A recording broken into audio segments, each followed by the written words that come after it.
9-year-old Ronnie Mummery won't forget the first and last time he went ice skating. Knocked to the ground by one skater, his finger was severed by another as he tried to get up.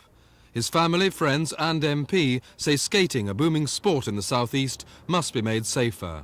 And there's criticism of Streatham Ice Rink's medical facilities from the man who took Ronnie skating. It seems to me they didn't cope at all. There was no proper first aid there at the time, except a woman who came from the canteen with her arm in a sling and didn't administer shock to Ronnie at all after he passed out. And it must have been 20 minutes after we left the skating rink. We just couldn't find anyone with proper first aid knowledge, and they didn't call us an ambulance. I had to rush Ronnie off to the hospital myself. There was a qualified first aider on who was called to the first aid room. In fact, on the first occasion the patient wasn't there. He went to look for the patient, went back to the first aid room with myself on that occasion, saw the boy, treated the boy and advised him to go to hospital. The other criticism made is that you didn't help him to try and find the bit of his finger that was missing. We didn't have a request for that. That would be very difficult on the ice. I mean, it was only a small bit in any case. Very small. When we filmed, by prior agreement, there was a steward conspicuously on duty and a nurse at the first aid centre.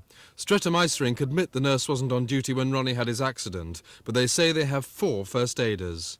What I really want is to see a code which is tailor-made to cope with the sort of accidents which can happen at an ice rink. So we want really a code which gears the ice rinks up to respond to the sort of accident which may happen, instead of rather a general vague duty to take good care. Well, I think they've got to look into it really, sensibly and say that there's got to be less people on the ice, coaching for children, and not to mix novices with beginners, and just proper protective clothing.